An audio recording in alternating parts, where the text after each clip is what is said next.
Inilibot niya ang paningin niya pagkababa niya ng sasakyan. Isang malaking bahay lang naman ang bumungad sa kanya. Napakaayos ng disenyo at napaka-modern ng style.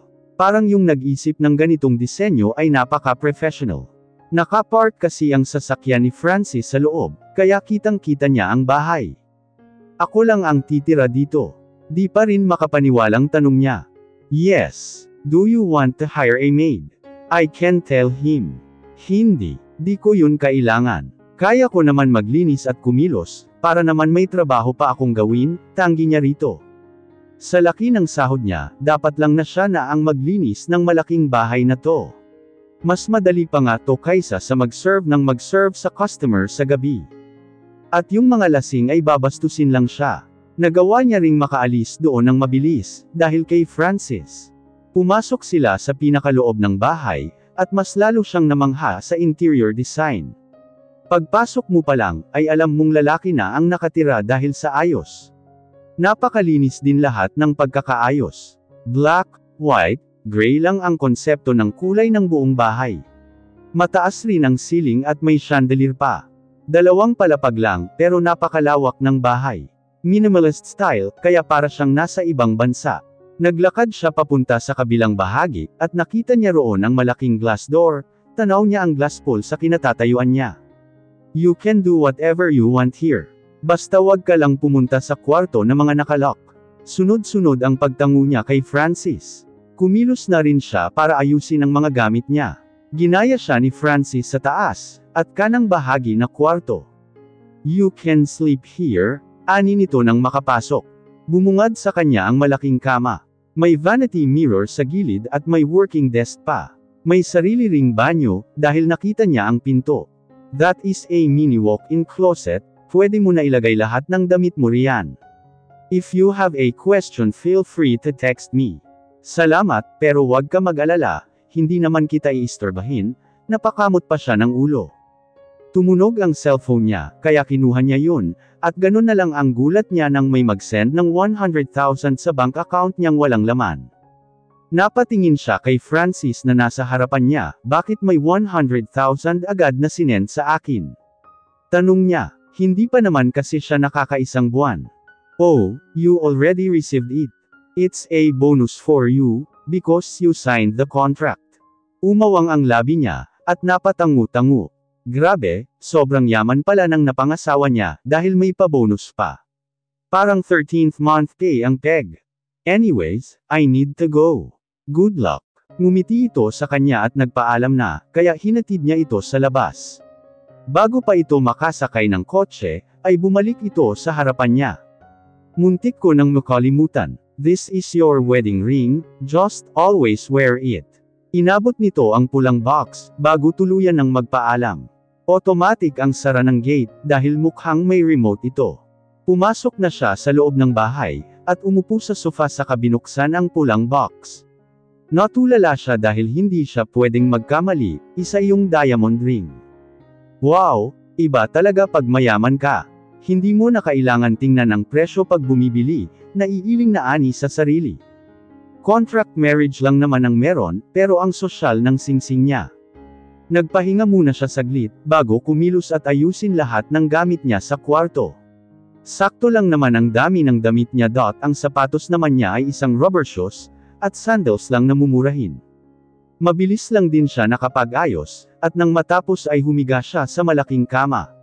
Damang-dama niya ang kalambutan noon, at parang gusto niya ulit maging bata at talunan iyon. Hindi niya pa nagagawa ang ganang bagay, dahil noong bata siya ay manipis na foam, o kaya naman banig ang hinihigan niya. Napahawak siya sa tiyan, nang kumulo ang tiyan niya. Automatikong napabangon siya, at dumiretso sa kusina. Napanguso siya ng walang pagkain na makikita sa ref, at kung saang cabinet. 5:00 pa lang naman ng hapon, kaya lalabas muna siya at pupunta sa mall na malapit. Dahil hindi niya kabisado ang lugar, ay napilitan siyang mag-taxi nang may dumaan. May 1,000 naman siya sa wallet niya, kaya okay lang at isa pa may pera na siya sa inaamag niyang bank account. Bibili na rin siguro siya ng mga kailangan niya pang gamit, at stock ng pagkain. Nang makarating siya sa mall ay habang naglalakad, ay tinawagan niya si Jane. Hello Jane. Nagluto na ba kayo ng pagkain nyo? Tanong niya agad sa kapatid. Hindi pa ate, kakauwi lang namin. Binisita namin si Papa sa hospital. Ang laki ng hospital, tapos may sariling kwarto si Papa, na parang sa hotel, pagkukwento nito. Panigurado pagod kayo sa biyahe.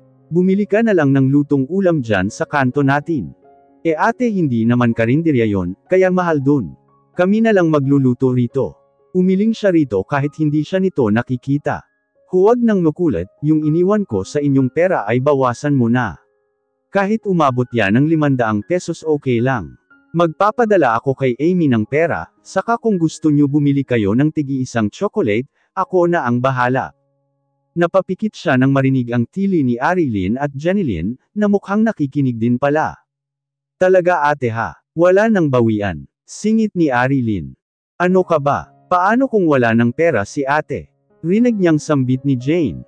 Ay, oo nga, sige wag na. Napangiti siya dahil sa usapan ng mga ito.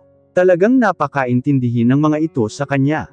May pera ako, kaya bumili na kayo ng pagkain, at ng tsokolate nyo. Basta ang gusto ko lang ay mag-aral ng mabuti ha. Bibilhan ko kayo ng tig-iisang cellphone pag graduate kayo ng may honor. Sambit niya. Salamat po ate. Kahit wala ng cellphone, basta po mag-iingat ka lang. Hindi po namin papabayaan ang pag-aaral. Pag kami nakatapos, ikaw naman ang magiging prinsesa. Nakagat niya ang labi, dahil sa sinabi ni Jenilyn. Miss niya na agad ang mga ito. Ang mga kapatid niya lang ang nagpapakilig sa kanya ng ganito. Walang anuman. Lahat gagawin ni ate para lang sa inyo. Sige na at mag-ingat sa paglabas ng bahay. Pasama kayo kay Amy ha. Si mama pala. Opo ate, si mama nasa labas, kausap ang kaibigan niya. O sige, sige, ingat. Pinatay niya na ang tawag, at pinasok na ang cellphone sa maliit niyang bag. Napagdesisyonan niyang kumain sa isang Korean restaurant. Minsan lang naman siya magganito, at parang reward niya na rin sa sarili. Pagkapasok niya ay may nakabangga sa kanya, kaya natigilan siya. Isang lalaking nakasombrero na itim. Dahil matangkad ito ay napatingala pa siya, habang hawak-hawak ang braso niyang nataman. Okay lang po, naputol niya ang sasabihin nang nilagpasan na siya nito, na parang walang nangyari. Napakunot siya ng noo at sinundan ng tingin.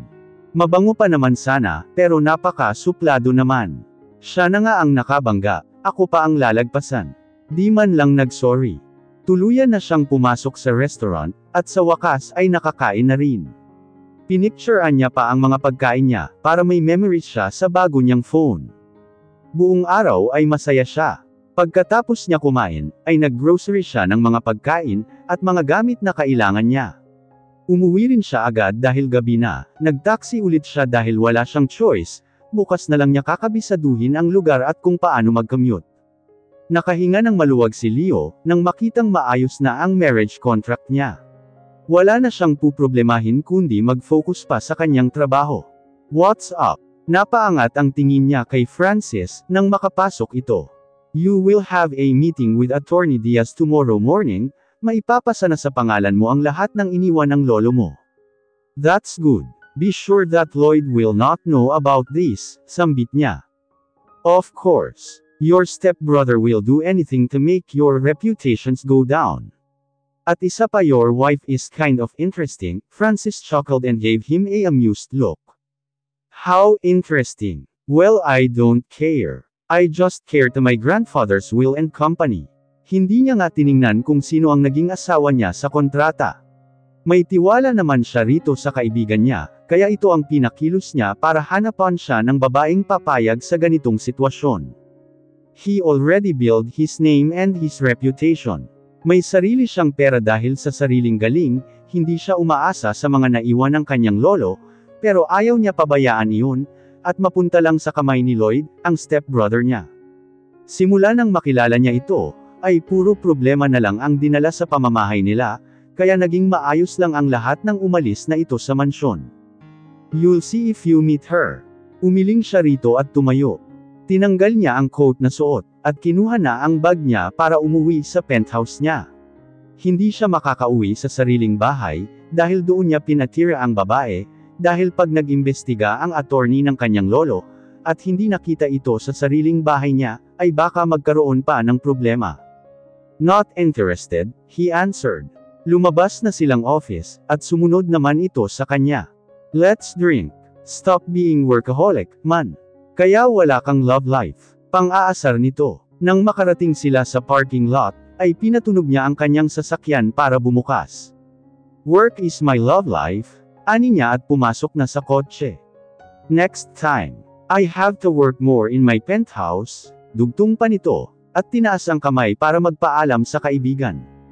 Soon, you'll find someone that can make you change. Tatawanan na lang talaga kita pag nalaman kung nagpa-cancel ka ng mga meetings, dahil lang sa isang babae, sigaw nito at kumaway na rin sa kanya. He maneuvered the car and pressed the horn in the car. Bumusina rin si Francis sa kanya para magpaalam. Uuwi man siya pero magtatrabaho pa rin siya, kahit nasa bahay. He loves to work and what Francis told to him earlier. It's impossible. He can't cancel his meetings because of a woman. Very impossible.